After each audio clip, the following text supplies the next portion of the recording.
ça. Oui. Est-ce que tu m'attends? Oui. Bonjour. Bonjour. Bien, notre lecture de ce matin qu'on va méditer sur ensemble par la grâce de Dieu se trouve dans l'Apocalypse. L'Apocalypse chapitre 1 et le lire, je vais juste vous parler un peu du contexte. C'est toujours important d'abord aborder c'est quoi le contexte et peut-être vous connaissez le contexte. Ça veut dire l'empereur romain Domitien a pris le titre de Seigneur et Dieu et à ce moment il avait exigé bien sûr de l'adorer en tant que Seigneur et Dieu. Et si les gens ne le faisaient pas, les conséquences étaient graves. Hein? La persécution et souvent la mort. Et surtout, les chrétiens ne pouvaient faire cela. Adorer un homme. Selon les Écritures, il n'y a qu'un seul Seigneur et Sauveur, Jésus-Christ. Il est Seigneur des seigneurs et roi des rois. Et à cause de cela, en effet, ils étaient persécutés, ils étaient affligés, ils étaient mis à mort. Et donc, même le contexte nous dit cette affaire, cette même chose. Nous lisons en verset 9, mais Jean, donc il parle de lui-même, qui suis aussi votre frère et qui participe à l'affliction. En effet, il était persécuté, il était mis dans un petit île et là, Dieu va lui rencontrer. Mais c'est à cause de cette persécution. Et je voudrais mettre ou créer tout de suite à peut-être notre époque. Pas pour l'exagérer, mais aussi dans notre contexte, notre gouvernement a de plus en plus des prétentions similaires.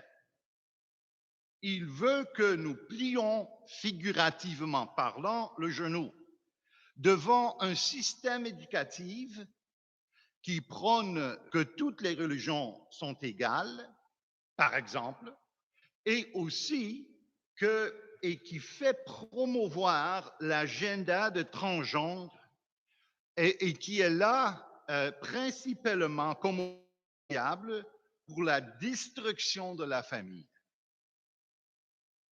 Et tout contre ce que la parole et le royaume de Dieu nous déclarent vrai. C'est la raison pour laquelle Jean était sur l'île de Patmos et nous sommes peut-être dans une situation pareille. Selon notre gouvernement, il n'y a pas une seule religion qui soit authentique, un seul sauveur et un seul Dieu qui est exclusivement mieux, plus grand, unique, mais il y a plusieurs chemins, plusieurs voies au grand Dieu. Vous pouvez peut-être ajouter d'autres commentaires là-dessus. Donc, leur demande est aussi plier le genou devant nous comme un autre idole. C'est tout ce qui est demandé pour que vous puissiez faire tout ce que vous voulez faire après. C'était la même chose à l'époque. Une fois plié devant l'empereur et pour le reste, je vais vous laisser tranquille. Les chrétiens ont dit non. Non. Et donc, de plus en plus aussi dans notre époque, les spécialistes ou le spécialiste qui est le prophète, qui est en train de devenir le prophète, et en collaboration avec le politique, ce sont eux qui déterminent les critères, les mesures de toutes. Encore une fois, pas pour être trop négatif, je ne suis pas contre toutes les choses que le gouvernement fait, mais encore une fois, tu vois que les scientifiques sont devenus des prophètes qui informent le gouvernement quoi faire ou pas quoi faire. Alors, ils ont maintenant de plus en plus un contrôle aussi sur nous, pour le bien, mais aussi, malheureusement, pour le mal. Alors, c'est ceux qui déterminent les critères. Au lieu de Dieu, par son apôtre, la parole reçue. Et ça aussi, Jean a expérimenté. À cause de la parole de Dieu et du témoignage de Jésus-Christ. Je suis ici, persécuté. Alors, pliez le genou, un genou abandonné. Et la pression est forte. J'en ai fait l'expérience. Mais peut-être vous aussi, dans votre domaine, dans votre travail ou dans votre école. La pression est partout.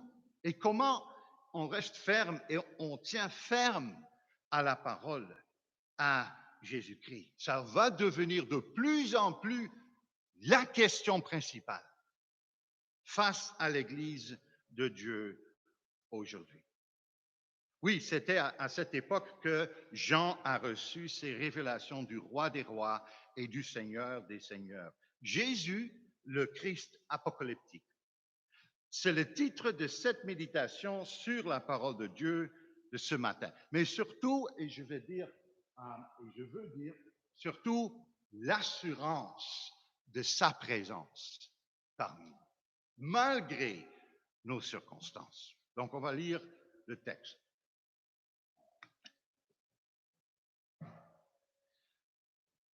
Moi, Jean, donc je commence à verset 9.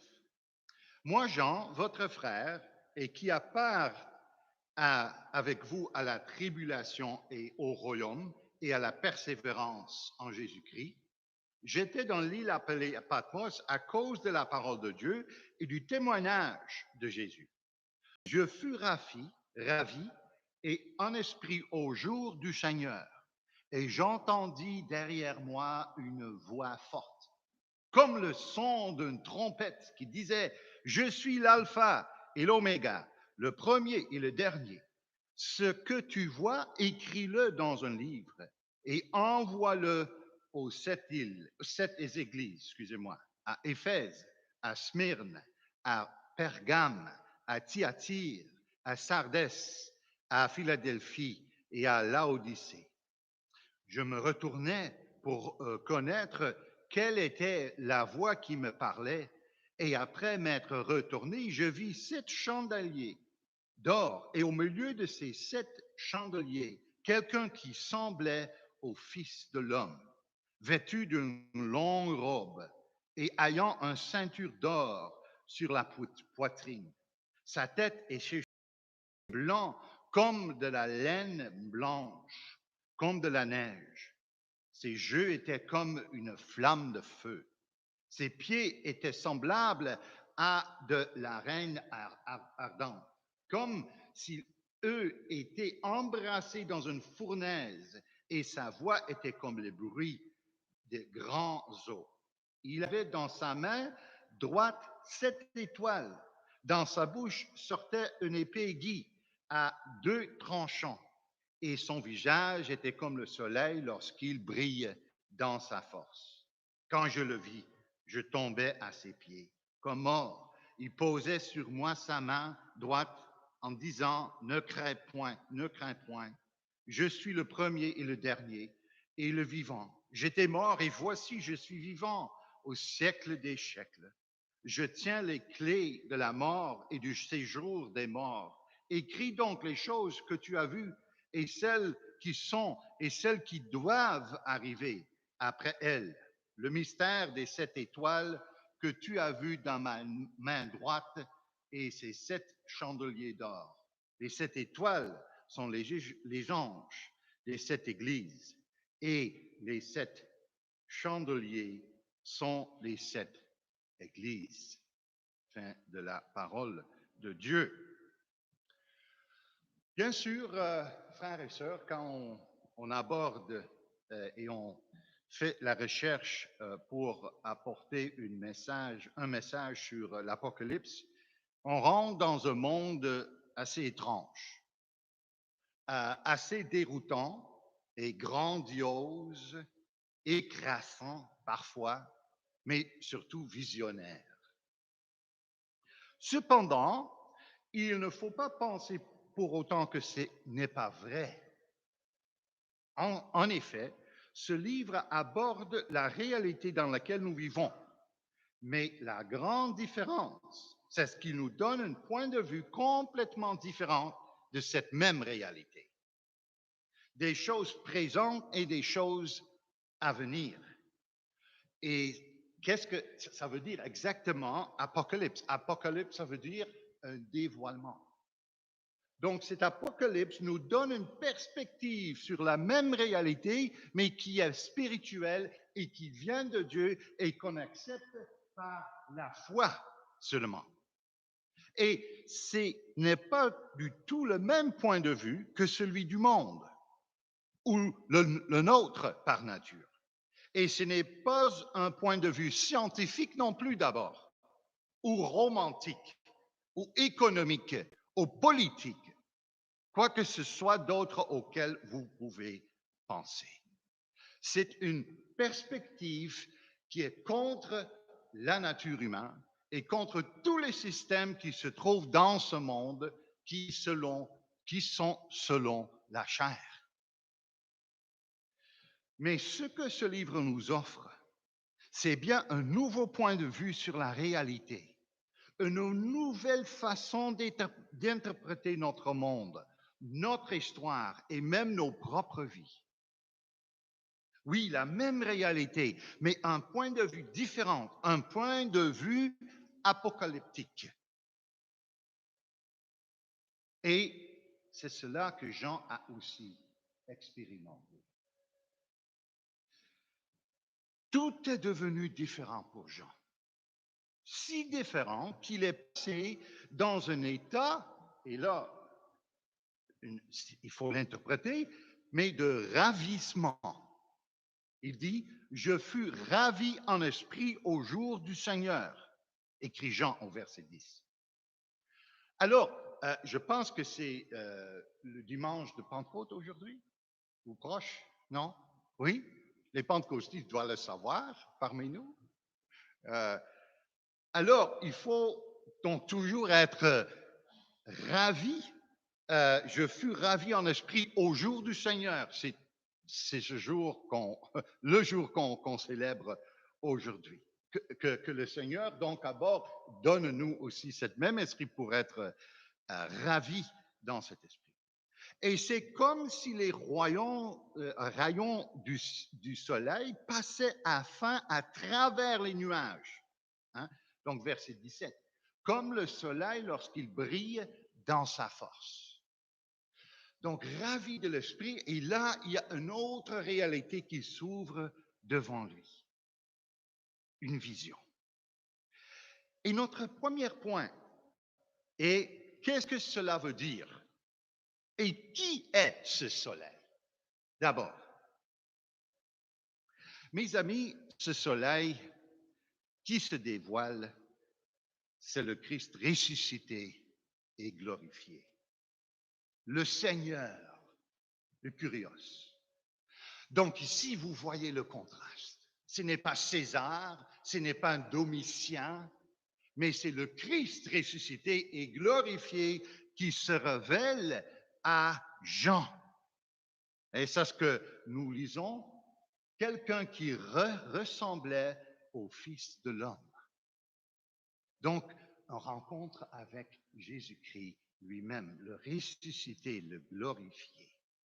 Et quand, frères et sœurs, il se révèle, même pour Jean, il y a une conversion qui se produit, un changement qui va être réel aussi dans votre vie. Et c'est pour cette raison que tout devient différent et que nous obtenons un nouveau point de vue sur la réalité, sur notre vie. C'est-à-dire quand il se révèle, il se dévoile. C'est comme un point de vue de la lumière céleste, de l'amour et de l'espérance sur une époque difficile, soumise au règne d'un tyran terrestre, César, les antichrists. Mais cette révélation change toutes et tous. Le Christ apocalyptique. Est-ce que vous avez rencontré ce Christ dans votre vie? Voilà ce que nous avons devant nous dans le texte. Une rencontre avec le Christ apocalyptique. Une vision pour l'Église persécutée, affligée, et oui, dans son entièreté, dans sa septuple manifestation.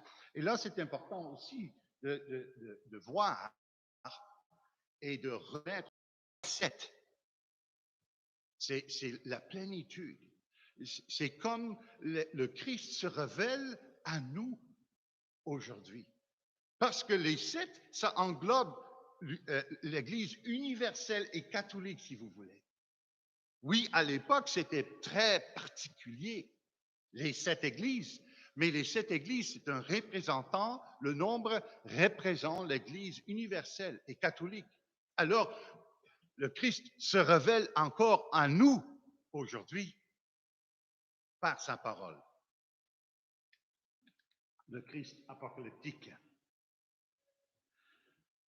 Alors, mais toujours aussi dans un temps difficile. Eh bien, frères et sœurs, c'est l'essence de ce livre. C'est l'essence de ce qui a été révélé à Jean sur Patmos à l'époque du César Domitien. Dominus et Deus, il était appelé. Imaginez-vous. C'est-à-dire, le Christ apocalyptique est venu, il vient et il se révèle comme étant le seul Seigneur, le seul Sauveur, celui qui est, qui était et qui sera. Quel réconfort aussi. Mais deuxième point. Comment, donc c'est le Christ, on a vu, comment ce Christ vient-il? Et pourquoi est-ce que c'est une grande chose? Pourquoi est-ce que c'est si important? Pourquoi est-ce que c'est une grande révélation? Mais surtout, et ça va être le focus pour nous aujourd'hui, ce matin, pourquoi est-ce que c'est un si grand réconfort, une si grande assurance pour nous aujourd'hui aussi? Alors, examinons de plus près la description du Christ apocalyptique que nous trouvons au verset 12 jusqu'à 16. Et je vais répéter le passage. Je me retournais pour connaître quelle était la voix qui me parlait. Et après m'être retourné, je vis 7 chandeliers d'or, et au milieu de 7 chandeliers, quelqu'un qui ressemblait à un fils d'homme, vêtu d'une longue robe et ayant une ceinture d'or sur la poitrine.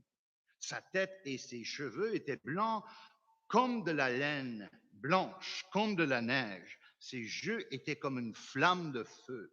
Ses pieds étaient semblables à de la reine ardente, comme s'il eût été embrassé dans une fournaise, et sa voix était comme le bruit des grands eaux. Il avait dans sa main droite 7 étoiles. De sa bouche sortait une épée aiguë, et à deux, à ce qu'il brille dans sa force. Fin de la citation. Chers amis, Jésus vient et il se présente en tant que Christ. Et de quelle façon? Et pourquoi est-ce que c'est de le savoir aussi pour nous? Donc, sa description. Mes amis, compagnons de pèlerinage, Jésus vient se présenter à nous comme étant le premier, à Jean, comme étant le tout premier, comme on a pu le voir dans le verset 17. Je suis l'alpha et l'oméga. C'est la description important qu'il faut qu'on mette l'emphase là-dessus. Le premier et le dernier, et le vivant, le tout-puissant. Alors, fais le contraste encore avec Domitien. C'est pas lui le tout-puissant. C'est pas lui qui est l'alpha et l'oméga. C'est lui qui est le grand Dieu de l'univers, le créateur, le rédempteur, le sanctificateur. Non, c'est Jésus-Christ. Le premier et le dernier, l'alpha et l'oméga. celui qui est supérieur à toutes les prétentions de notre époque, supérieur à tous les systèmes qui se présentent dans notre époque, n'importe quel système, comme des idéologies, comme des idoles plutôt, qui remplacent et qui veut remplacer le vrai Dieu. Et en plus, mes amis, Jésus se montre comme celui qui se tient debout déjà. Et où se tient-il en tant que celui qui a à venir? Donc, c'est le Christ. C'est avec la description, il est le premier et le dernier, l'alpha et l'oméga, le tout-puissant, le Dieu de Dieu, etc., etc. Mais il n'est pas juste un Dieu qui est loin, mais un Dieu qui est proche. Il se dévoile et où se tient-il en tant que celui qui va venir? Et là, c'est important pour nous aujourd'hui aussi, au milieu des 7 chandeliers. Que sont les 7 chandeliers? Les 7 chandeliers sont, et Jean le dit, les 7 chandeliers sont les 7 églises. Donc Dieu, Christ, se révèle où d'abord et surtout? À l'Église. Dans sa parole. Là, il se dévoile comme le Christ apocalyptique. C'est un secret de l'Église vers le monde, hein, qu'on doit aussi proclamer. Mais d'abord, c'est notre réconfort, c'est notre assurance qu'il est parmi nous. C'est l'Église universelle, même aujourd'hui. Donc, c'est important, les 7 églises, il est au milieu. Et là, c'est aussi une chose importante. Dieu, au Christ, n'est pas quoi à la périphérie. C'est pas quelqu'un ou quelqu'un qui est gêné de se rapprocher. Non. Quand Jésus-Christ vient, il est où? Au milieu de son Église, au milieu de ta vie. Il va prendre le contrôle de ta vie.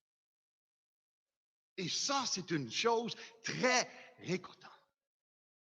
Et donc, quand il se tient au milieu de nous, encore dans la forme de sa parole aujourd'hui, avec la force de son Saint-Esprit aussi qui habite dans nos cœurs, en effet, tout gravite vers lui. Il est le centre de tout. Et tout dépend de lui aussi. Il sait toutes choses par rapport aux choses qui arrivent à l'Église.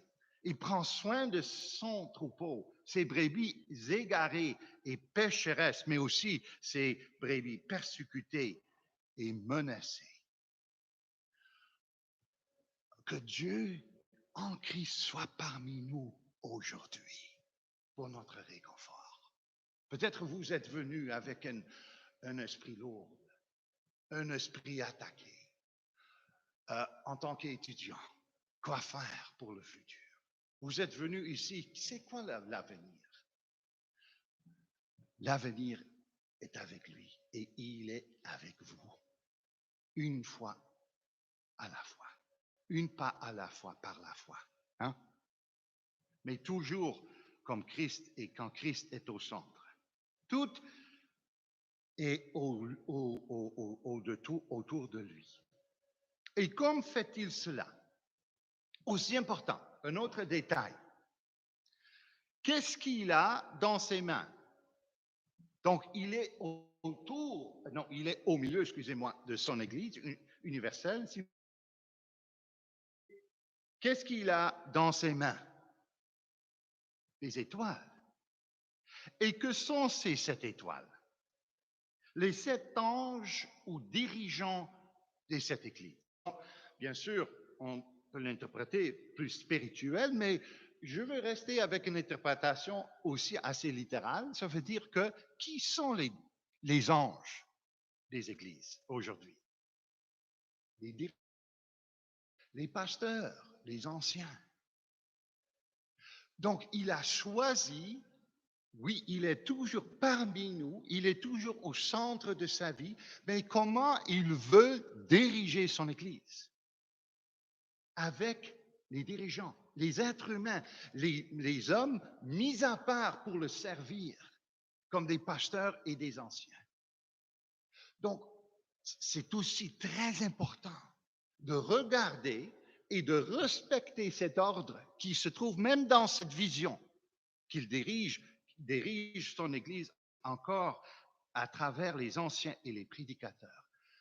Bien sûr, frères et sœurs, les prédicateurs, moi incluant, surtout moi, je suis un outil faible. Je suis quelque chose qui est tordu par nature, mais Dieu peut frapper droit avec. C'est seulement Dieu qui peut le faire. Et c'est ce qu'il veut faire aussi, parce qu'il a choisi de travailler avec les hommes comme vous. Alors, c'est important.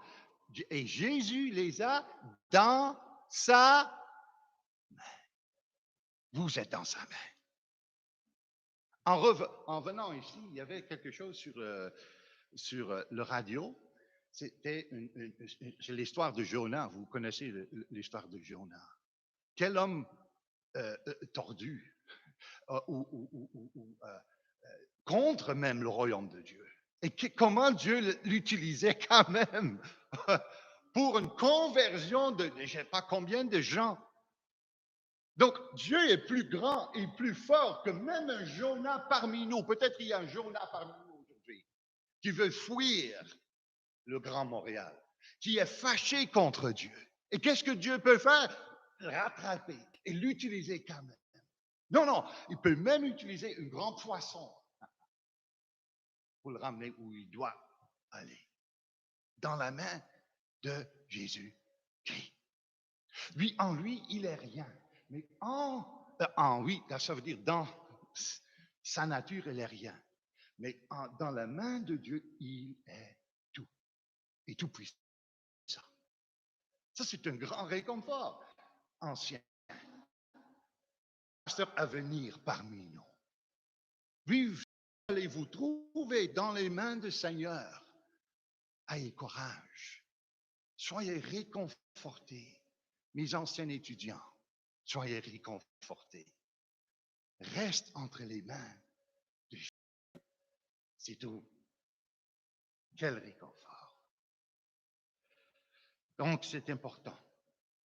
Et il se tient debout au milieu de son Église en tant que celui qui vient avec ceux qui ont été appelés et avec les dirigeants de l'Église dans sa main droite.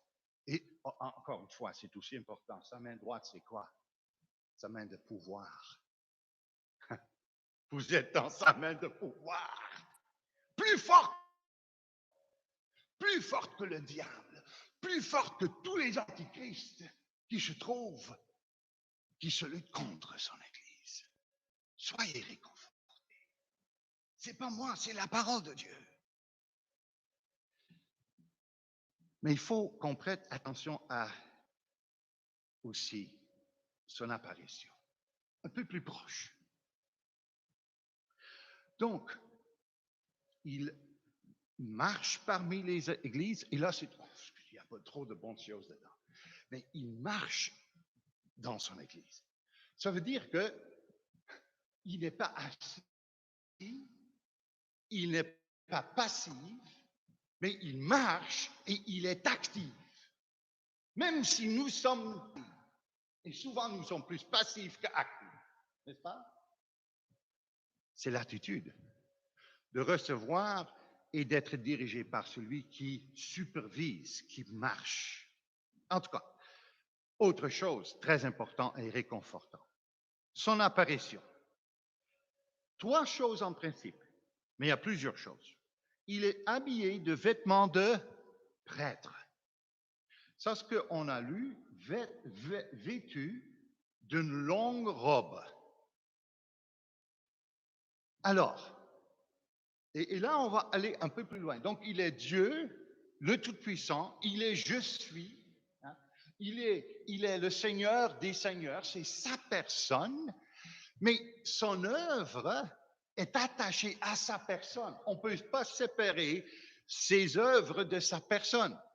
100% Dieu, 100% homme, ça c'est aussi très clair dans ce passage, on ne peut pas aller dedans dans tous les détails aujourd'hui, mais son œuvre est tout de suite attachée à ce qu'il est. Et ses habits démontrent son œuvre, montrent son œuvre. Donc, vêtu d'une longue robe, ça veut dire quoi? Il est prêtre. Et je ne peux pas rentrer dans tous les détails parce que c'est trop riche, vraiment. Mais il est parmi nous, il est parmi son Église en tant que leur sacrifice, en tant que leur prêtre. Juste pour dire cela d'une manière un peu croche peut-être. Ah non,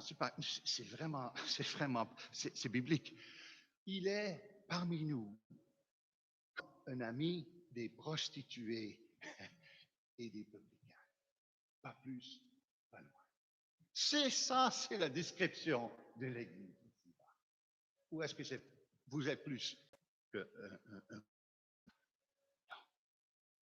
Mais parce qu'il est au milieu, vous êtes ce qui vous êtes en lui, parfaite, à cause de son sacrifice, ce qu'il a versé. Donc, on pourrait aller encore plus profondément dans cela. Mais juste pour un rappel, que celui qui a acheté son épouse par son sang, par le heureux échange, il a dit, donne-moi tes péchés, je vais te donner ma justice. C'est incroyable. Mais il est là aussi parce qu'il intercède. C'est un prêtre qui intercède. Donc, il intercède devant son Père et il est par nous de cette manière. 2. Et ayant un ceinture d'or sur la poitrine, est-il écrit. Donc, c'est quoi la signification d'une ceinture? Il se tient là et il marche parmi son peuple aussi en tant que roi. Pas juste en tant que grand prêtre ou prêtre qui nous a achetés, rachetés par son sang, mais il est là aussi en tant que Seigneur, en tant que roi. Donc, si nous appartenons à lui, nous appartenons à un roi qui est tout-puissant, qui va diriger notre vie personnelle, qui va diriger aussi la vie de l'Église. Quel réconfort! Son œuvre en tant que roi, ayant une ceinture d'or. Et encore une fois, ce n'est pas César, mais c'est Christ, le roi. Et à quoi ressemble celui qui se tient ici? Celui qui vient, le grand prêtre et roi. Et il porte donc ses poitrines. Mais pourquoi? Et là, j'aime aussi cette image. Peut-être vous avez déjà entendu ou donc vu.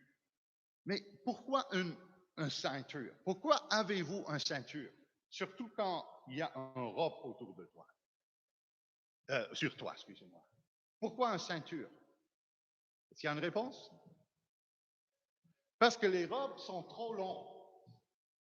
Et alors, s'il n'y a pas de ceinture, on va sur la robe. Donc, qu'est-ce que c'est nécessaire d'avoir une ceinture pour que les pieds sont libres? Pourquoi? Donc, Jésus, il dit, je suis toujours libre à marcher et à vous servir. La robe est comme ça. Je suis toujours actif. Et donc, il est là, et quand celui qui est prêt à intervenir. Juste quelques détails encore, avec des cheveux blancs. Peut-être parmi nous, il y a des cheveux blancs, monsieur, en arrière aussi. Souvent, les gens disent un barbe blanc, c'est encore bon aussi. Il y a beaucoup de sagesse, non? J'espère. Beaucoup de conseils qu'on peut donner à ceux qui nous entourent. Donc, Jésus-Christ, blanc. Quelqu'un qui a beaucoup, c'est la sagesse éternelle. C'est lui qui a et qui est la sagesse éternelle. Et les yeux étaient comme une flamme de feu, encore une fois. Il n'y a rien qui l'échappe. Il n'y a rien qui n'est pas pénétré par les yeux. Si vous pensez d'être capable de se cacher devant le Seigneur, si vous appartenez à lui, il faut le repenser, s'il vous plaît. Parce qu'il va pénétrer, il pénètre nos cœurs, il sait ce qu'on a besoin. Mais il sait aussi nos erreurs. Et ça, c'est après, hein, il va reconforter, donner des assurances à cette Église, mais qu'est-ce qu'il va faire aussi? Il va les critiquer parce que les jeux sont sur eux, aussi à travers les anciens. Donc, il faut rester ferme dans sa parole. Et les pieds des prêtres étaient dénudés lorsqu'ils exerçaient dans le sanctuaire. Ses pieds étaient dénudés. Il sert l'Église en tant que celui qui brille, le lumineux. Et finalement, sa voix était comme le bruit des grands eaux. De sa bouche sortait une épée à deux tranchants. Qu'est-ce que c'est ça? C'est une symbole de pourquoi? Parole, mais aussi prophète. Donc, il est notre prêtre. Il a payé le prix. Il nous a rachetés. Mais il est aussi parmi nous en tant que notre roi, qui est toujours prêt à nous servir. Mais il est là aussi pour nous instruire, toujours et continuellement. Parce que de sa bouche sort la parole.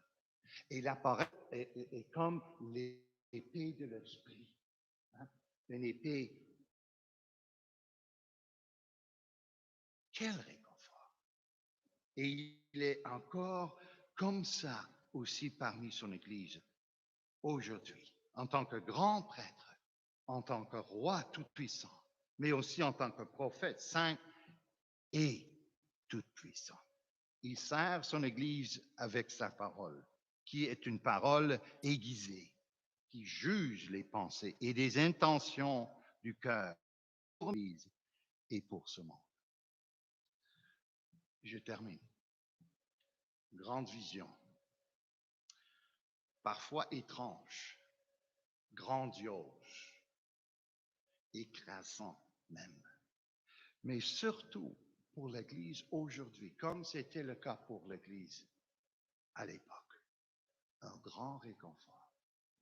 Le Christ apocalyptique, une grande assurance. Il est encore parmi nous, comme il promis à ses disciples. Je serai avec vous jusqu'à du temps. Et il invite encore les gens de venir à lui. Il vous invite, peut-être vous n'êtes pas un chrétien, ça peut être le cas, mais il invite aussi les gens qui viennent de l'extérieur. Il dit, je suis le grand prêtre, je suis prêt de prendre tes péchés sur moi.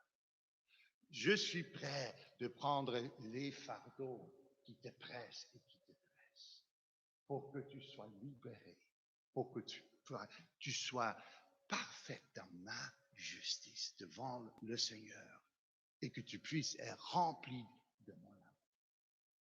Il nous invite, il vous invite. Et ça, c'est aussi une tâche de notre Église, d'être les représentants de cette parole éternelle qui est parmi nous. Mais il est aussi parmi nous en tant que notre roi. Et ça, c'est pour les faibles. Et qui n'est pas faible parmi nous? Ou est-ce que vous êtes fort? Un grand réconfort aussi pour Paul. Hein? Il était persécuté, il était affligé, il était frappé. Et qu'est-ce qu'il a dit? La puissance de ce Seigneur se manifeste à travers les faiblesses. C'est notre roi qui nous porte sur ses... Parce qu'il est le plus puissant. Vraiment. Il donne donc plutôt une attitude passive. Ça va, c'est le carburant de mon cœur d'aller encore, parce qu'il y a un espoir pour ceux qui sont rien, qui on n'a pas de pouvoir en eux. Parce qu'il est prêt de vous diriger en tant que votre roi. Et aussi pour nous instruire continuellement. Il est parmi nous en tant que prophète. Pour nous instruire. Oui, c'est une sagesse qui est la folie pour le monde. Ça fait aucun sens. Comme on a commencé le message aujourd'hui, c'est un dévoilement qui est contre le monde. Ça fait aucun sens pour la chair. La croix, c'est la folie pour les Grecs et une pierre d'achoppement pour les Juifs. Mais pour nous, c'est quoi? La force, la puissance de notre rédemption et de notre ici demeure aussi jusqu'à la fin. Alors, c'est peut-être la première fois et la dernière fois que je serai parmi vous. On ne sait jamais. Mais une chose est réconfortante, que Christ reste. Nous sommes des messagers. Les bâtons tordus. Et Dieu peut nous utiliser. Il veut nous utiliser. Mais pour sa gloire et pour l'avancement de son royaume. Alors, sois réconforté.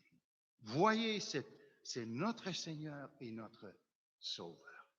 Si par la foi vous lui appartenez, il est tout cela pour son Église, le Christ apocalyptique. Quel réconfort et quelle grande joie. Amen. Merci. Est-ce que j'ai pris? Oui. Seigneur Dieu, avec les mots faibles, mais ta parole est forte. Avec les moyens aussi faibles, mais toi tu es le roi des rois. Nous sommes ici, dans ce monde, affligés, l'Église affligée, persécutée, et un monde qui a besoin de toi, Seigneur. Alors, utilise-nous pour le grandissement de ton royaume. Mais Seigneur, d'abord et surtout aussi aujourd'hui, peut-être il y a quelqu'un parmi nous qui bien sûr, a perdu l'espoir et qui est au bord de sa vie. Seigneur, tu es là pour le prendre par les mains, le diriger vers toi continuellement. Saint-Esprit, œuvre dans son cœur, dans sa cœur, dans son cœur, n'importe qui parmi nous, Seigneur, qui a besoin. Seigneur, encore une fois, reste parmi nous. Que tu sois honoré et que tu sois élevé à travers cette Église et que nous prions, Seigneur, que tu sois avec les dirigeants. C'est une tâche parfois lourde, mais aussi parfois et souvent léger, parce que tu as déjà traversé toutes les difficultés imaginables. Alors, sois un réconfort pour les dirigeants également. Seigneur, il y a des gens qui sont en train de se préparer pour le ministère ou qui sont déjà dans les ministères ailleurs. Réconfortez-les, sois leur assurance aussi dans les lieux où tu les appelles. Et qu'ils reviennent toujours au fait qu'ils sont entre tes mains, comme des étoiles qui brillent dans un monde ténébreux. Alors, Seigneur, dirige-nous par ton Saint-Esprit. Nous te prions aussi que tu nous accordes ta grâce et ta miséricorde. Tu nous couvres dans ta justice, qu'on puisse être libre de te servir dans ton amour. Au nom de Jésus. Amen.